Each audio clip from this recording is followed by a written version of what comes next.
훗날 우리 국민들은 2020년을 어떤 해로 기억할까요? 가장 우리 기억에 남게 될 것 한 가지를 꼽으라면 아무래도 보건위기에서 세계 제1의 방역 능력을 보여주었다는 것이겠죠. 특히 수출 규제로 갈등이 골이 깊어진 일본이 후진적 IT 행정 등 여러 허점을 드러내며 전 세계적 찬사를 받는 한국과 명암이 갈린 게 꽤나 볼거리였습니다.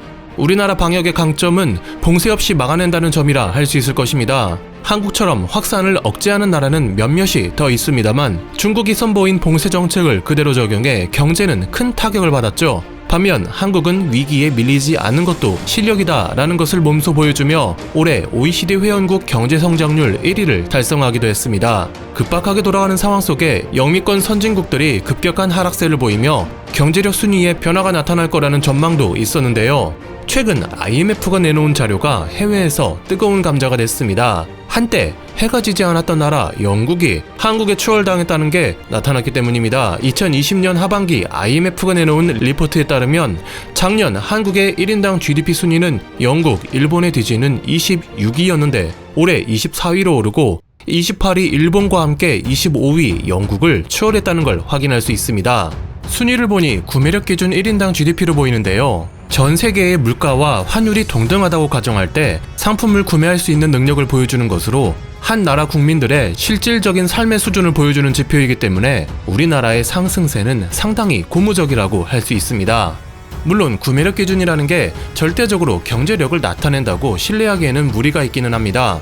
각 국가의 국민들이 소비하는 제품 사이에 품질의 차이가 반영되지 않기도 하고 물가가 낮은 나라는 상대적으로 고평가되는 경향이 있기 때문에 실제 생활상에는 분명히 차이가 있기 때문입니다. 이런 점에서 자주 언급되는 게 대만의 랭크가 높게 나오는 건데요. 그럼 구매력 기준 1인당 GDP가 무의미한 것이냐 하면 당연히 그렇지는 않습니다.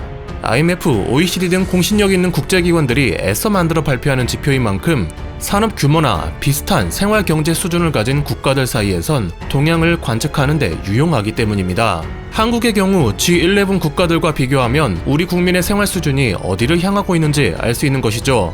최근 영국에서는 보건위기나 브렉시트 같은 이슈로 소란스러운데 한국에도 제껴졌다는 소식이 나오니 해외 네티즌들은 다음과 같은 반응을 보이고 있습니다.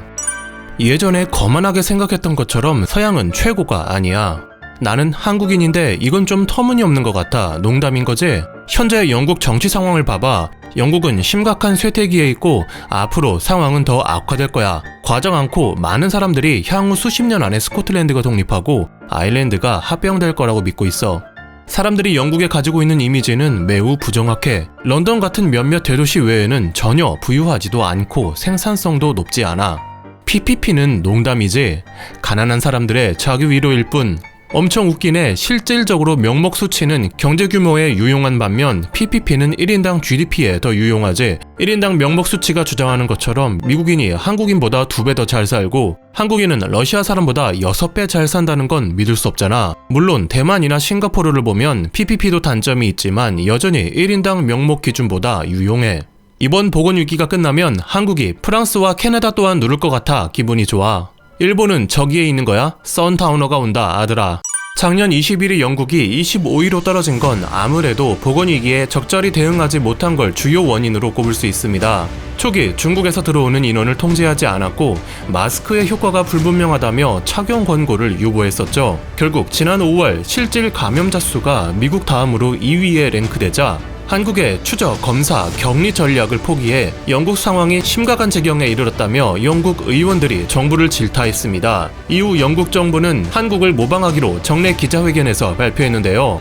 7월에는 보리스 총리가 마스크를 쓴 모습을 최초로 대중에 공개한 데 이어 8월에는 한국질병관리본부를 모델로 하는 새로운 보건조직 국립보건원을 가동하며 부랴부랴 대처에 나서고 있습니다. 한국이 대단한 건 올해 경제 성장률이 마이너스를 기록할 예정임에도 세계 GDP 순위가 상승해 9위에 오를 전망이라는 것입니다. OECD에 따르면 2020년 한국의 명목 GDP가 전년 대비 마이너스 1.8% 감소한 1,884조 8천억 원이 될 것으로 전망됐는데요. 한국과 비슷하거나 조금 앞섰던 캐나다, 러시아, 브라질의 경제 규모가 보건위기로 크게 위축되면서 한국이 랭크업할 예정이라 합니다.